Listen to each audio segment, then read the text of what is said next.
क्या आप ऐसी परिस्थितियों से गुज़र रहे हैं कि घर में बच्चे हैं और बच्चे अब बाहर चले गए हैं और अब जब वो बाहर चले गए हैं तो या तो वो आपसे ढंग से बात नहीं करते या आपका फ़ोन नहीं उठाते हैं और वो तभी आपसे कॉल करके अच्छे से बात करना चालू करेंगे जब उन्हें पैसे चाहिए होते हैं। और ये आपको बार-बार दिख रहा है और आपको बुरा भी लगता है, लेकिन आप अपना कंट्रोल भी करना चाहते हैं, तो आप लोग कहते हैं बच्चों को वीडियो कॉल करिए और फ़ोन पे आइए, दिखाइए आप क्या कर रहे हैं। आजकल स्नैपचैट, व्हाट्सऐप, हर इंस्टाग्राम हर जगह फ़ॉलो करके अपने बच्चों को आजकल पेरेंट्स भी स्मार्ट हैं। पर इस सिचुएशन में गलत क्या है? और कैसे हम अपने बच्चों को वापस घर की तरफ लाएँ? क्योंकि अब वो बाहर निकल गए हैं, तो वो घर में नहीं रहना चाहते हैं, घर की सुनना नहीं चाहते हैं और बिल्कुल अपनी मनमर्ज़ी करना चाहते हैं। ऐसे में बच्चों के बिगड़ने की संभावनाएँ बहुत हो जाती हैं। तो ऐसे में क्या करना चाहिए? एक तो है कि हम उन पे कंट्रोल करें कि फ़ोन पे आओ, वीडियो पे आओ और तरह-तरह की चीज़ें करो। अपने जो हमने मतलब मंथली खर्चा भेजा है, उसका हमें वो अपडेट दो या हम टाइमर लगाते हैं। कुछ लोग आजकल लोकेशन ऑन करवाते हैं कि बच्चों से अपनी लोकेशन ऑन करो और बहुत तरह की चीज़ें ताकि वो नियंत्रण में रहे बच्चा हमारे जो कि बाहर गया है। पहली चीज़ तो आप बच्चे को आपने बाहर भेजा है, तब उसकी आँखों में आप पट्टा तो लगा के नहीं भेजा है ना और आपने उसे जहाँ भी भेजा है यानी कि वहाँ 10 तरह की वो नई चीज़ें तो देखना है, वो तो लाज़मी है। अब वो 10 तरह की नई चीज़ें दिखेगा वहाँ जाके और उन्हें वो ट्राई भी करना चाहेगा। ऐसे में होता है स्पेशली आज के टाइम में जैसे बच्चे पार्टी करना चाहते हैं और वो डिस्कोथेक में जाते हैं या सिगरेट और दारू पार्टीज़ में सब करना चाहते हैं। और ये सब आप सोचें कि घर में बैठा के या हम उसे डाँट के या हम उसको अंदर कि हम तुमसे नाता तोड़ देंगे, तुम पाप कर रहे हो, इस तरह की चीज़ें बोलेंगे तो बच्चा तो सुनने ही नहीं वाला ना क्योंकि अब तो बच्चा बाहर है। तो ऐसे में जानते हुए कि पता है कि ऐसी चीज़ें बाहर आएँगी और बहुत गलत चीज़ें भी बाहर होती हैं, अच्छी चीज़ें भी बाहर होती हैं। तो ऐसे में पहले तो हमें अपने बच्चे को ये सिखाना है कि पहले तो हमें ही समझना है एज़ अ पेरेंट कि भाई बच्चा जा रहा है तो वो ऐसी चीज़ें अच्छी बुरी देखेगा ही देखेगा। इसीलिए उसके अंदर हमें ऐसे संस्कार डालने हैं कि वो ये जानता हो कि बाहर अच्छा बुरा सब है और अगर वो ये सब करता भी है तो उसे ये ध्यान रखना चाहिए कि नहीं, ये सब हमारे आगे फ्यूचर के लिए एक्सपेरिमेंट के लिए मैं कुछ ट्राई करूँ तो अलग बात है। लेकिन अगर वो मेरा स्वभाव बन जाए या मैं उसको एक आदत बना लूँ अपने जीवन में, तो मेरी आगे की ज़िंदगी खराब हो जाएगी। तो हमें ये समझाना है कि ये पाप पुण्य की बात नहीं है, ये बात है कि इस दुनिया में बहुत तरह की अच्छी चीज़ें भी हैं, बुरी चीज़ें भी हैं और हम वो सब देखेंगे क्योंकि हम बच्चे के पास हर बार तो नहीं रहते हैं ना। तो वो कहीं न कहीं बच्चा आज नहीं तो कल बाहर निकलेगा, आज पढ़ाई के लिए गया है, चलिए पढ़ाई के लिए आपने उसे घर में रख लिया लेकिन कल को जॉब के लिए बाहर जाएगा या किसी और चीज़ के लिए वो बाहर गया, तो वो बाहर जाके दुनिया तो देखेगा ही देखेगा, पट्टा तो लगा के उसकी आँखों पे नहीं रखा जा सकता है। तो हमें उसको ऐसा संस्कार देना है कि उसे ये पता रहे कि जो उसकी जीवन को बनाए, हम वो चीज़ों पे अपने आप को आगे बढ़ाए, ना कि जो उसके जीवन को बिगाड़े, उसके जीवन को नीचे नाश की तरफ ले जाए। अगर उसके अंदर हमने ये एज़ अ कॉन्शियस डाला है, हम ये कहते रहेंगे अरे तुमने पाप कर दिया, अरे तुमने ये गलत काम कर दिया, तो वो तो बच्चा वही है ना कि बच्चे को आप जितना मना करो वो वहीं फिर काम करना चाहता है। पर उसे ये बताइए कि उसके जीवन को बनाने के लिए कुछ अच्छी आदतें जो उसकी उसको लगे वो अपने जीवन में उतारे तो आप देखेंगे खुद ब खुद वो जाएगा। भले ही वो थोड़े समय के लिए भटक जाए बाहरी दुनिया में लेकिन आज नहीं तो कल वो वापस आएगा। उसके लिए पहली बात तो वो संस्कार होना चाहिए उसके अंदर। दूसरी बात कि हमेशा कंट्रोल, ये जो आप कंट्रोल करते हैं नहीं, आपको इसमें थोड़ा-सा बच्चे को स्पेस कोई भी हो, चाहे आपका रिलेशनशिप हो या बच्चे हों या फैमिली मेम्बर्स हों या फ्रेंड्स हों या सोसाइटी हो, 24 घंटा आप तो नहीं रह सकते ना या अपने हिसाब से उसको चलाने की कोशिश करेंगे, तो नहीं, वो एक सोल है। पेरेंट्स को हमेशा लगता है कि हाँ, हमने पाला है, हमने सब दिया है और कुछ फादर्स फिर करते हैं कि हम पैसे नहीं भेजेंगे। है ना, अगर उसने ये नहीं किया तो हम पैसे नहीं भेजेंगे। आज ठीक है, वो आप पे निर्भर है आपके पैसों के लिए, लेकिन आगे वो खुद कमाएगा, और फिर जब वो कमाएगा तो फिर वो आपको पलट के नहीं देखेगा, तो आपको कैसा लगेगा। तो ये समझना ज़रूरी है कि हाँ, वो बच्चे आए हैं, वो हमारे हैं, ठीक है, लेकिन वो एक सोल है।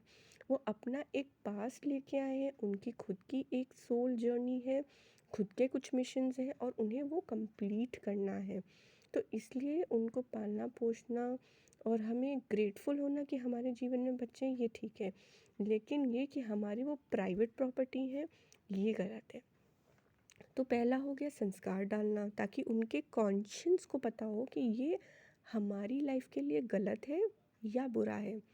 दूसरा, थोड़ा स्पेस देना, क्योंकि हर सोल इंडिविजुअल है, वो अपना अपना एक सोल कर्मा लेके आई है, एक मिशन लेके आई है, उसके खुद के कुछ लेसन्स हैं।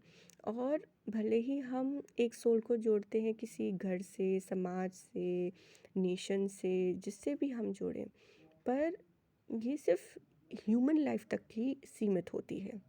इसके बाद हम सोल्स हैं।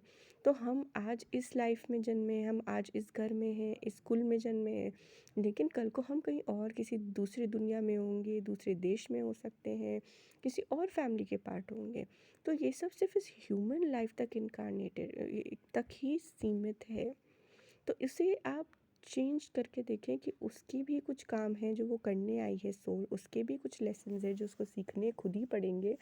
आप कुछ नहीं कर सकते, भले ही आप सपोजिंग आपका पार्टनर ही क्यों ना हो, ठीक है, हस्बैंड वाइफ कहते हैं हम सबका दुख दर्द हम सब साथ करेंगे, लेकिन नहीं, असली बात क्या है, आपके जो कर्मा है वो आप ही को भोगने हैं, जो आपके पार्टनर के कर्मा है वो उनको कंप्लीट करने पड़ेंगे।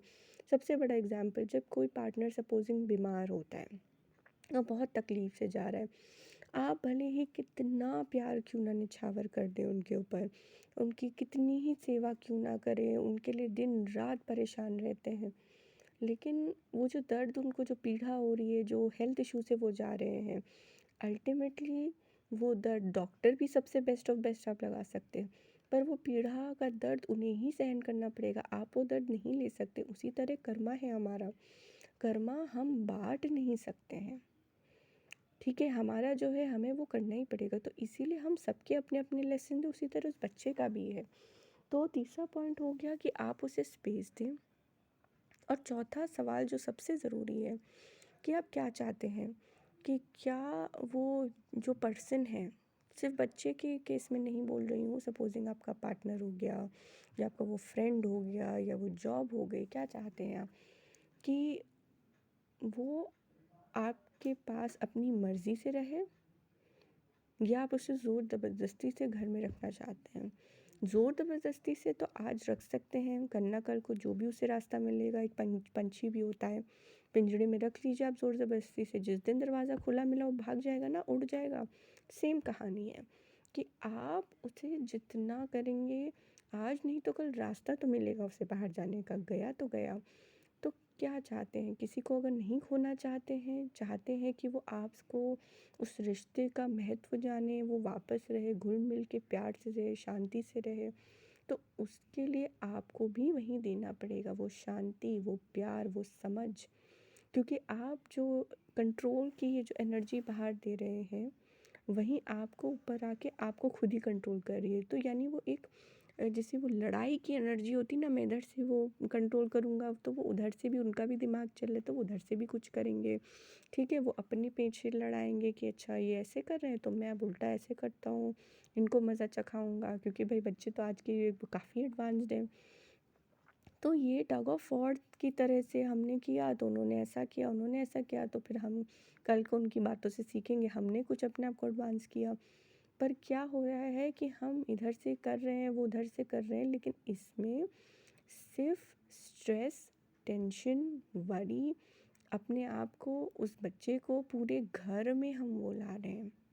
जैसे आप समझ लीजिए पूरा नल खोल दिया है आपने, क्योंकि ईगो इतनी तेज़ होती है ना कि अरे उसने हमें इतना ऐसे किया तो हम ये करके दिखाएंगे, तो उसका तो कोई अंत नहीं है। लेकिन अगर आप घर में प्यार शांति चाहते हैं, अगर आप चाहते हैं कि वो अपनी खुशी से, अपनी मर्ज़ी से ठीक है, आपके पास आएँ, चाहे वो आपके बच्चे हों या आपके पार्टनर हों या आपके फ्रेंड्स हों, माँ-बाप हो, कॉलीग्स हो, जो भी हो, सोसाइटी हो, ठीक है?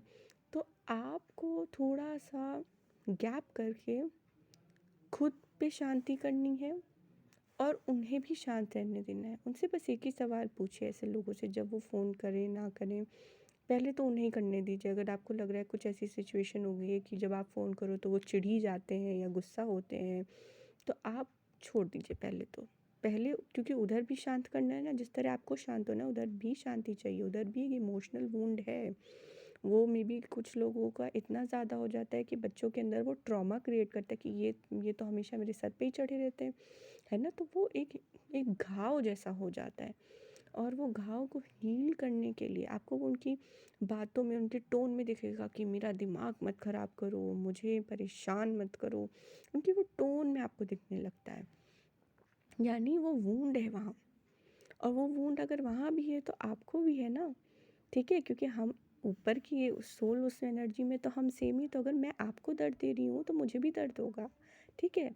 तो ये घूम के ही आना है, तो दोनों को ही है, यानी तो आपको भी अपने आप को हील करना है शांति और प्यार से, और इधर इस सोल को भी, जो भी है उनको भी हील करना है प्यार से। तो जब आप वो गैप देंगे तो आप देखेंगे कि वो देखिएगा, जैसे सपोजिंग मैंने कहा कि अगर वो कॉल से ही चिढ़ रहे हैं, बंद कर दीजिए। तो फिर कुछ दिनों बाद जब वो खुद ही शांत होने लगेंगे ना, कहेंगे अरे कॉल नहीं आया, कोई इंक्वायरी नहीं की, कोई पूछताछ नहीं कर रहे, तो वो फिर क्यूरियस होंगे, फिर वो फ़ोन करेंगे। और जब वो फ़ोन करेंगे तो आपको क्या कहना है, सारी बातें जो जो बताएं उन्हें ध्यान से सुनिए और एक ही बात पूछिए, आप ठीक हैं? क्योंकि अल्टीमेटली आप शायद उनकी चिंता कर रहे हैं, इसलिए पूछिए कि बेटा हम बस ये जानना चाहते हैं कि क्या आप ठीक हैं और क्या आप खुश हैं।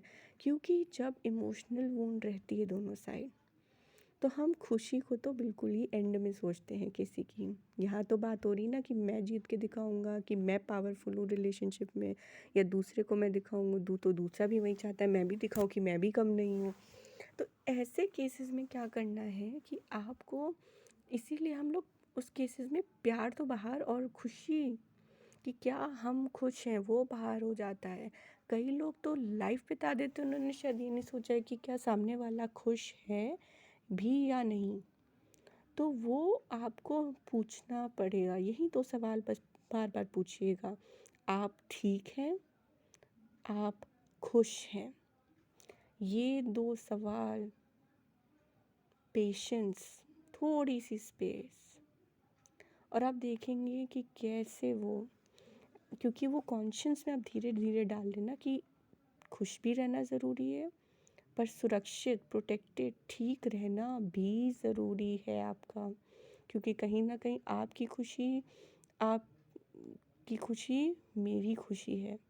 इसी तरह अगर आप समझ रहे हैं कि आपकी खुशी मेरी खुशी है, मेरी खुशी आपकी खुशी, तो आप समझ सकते हैं कि जो अभी तक वो स्ट्रेस, वरी आ रहा था ईगो की वजह से, उसे डिज़ोल्व करना कितना ज़रूरी है। क्योंकि अगर आपको भी चोट पहुंच रही है तो उनको भी चोट पहुंच रही है। तो आप करते हैं इसको हीलिंग, ये है हीलिंग पीरियड।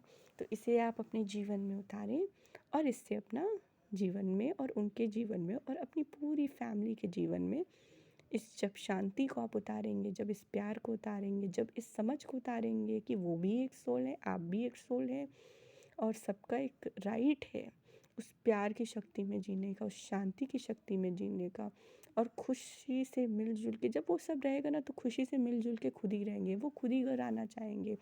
घर क्या होता है, घर ये नहीं है कि आपने ईंटें दीवारों से बहुत सुंदर घर बना लिया। घर तो वो है ना जहाँ हमें शांति मिलती है।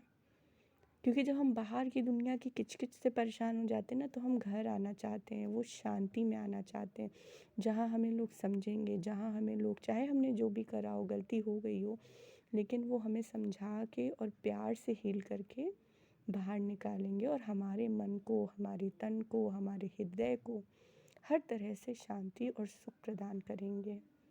आई होप ये आपको मैसेज अच्छा लगा हो। धन्यवाद।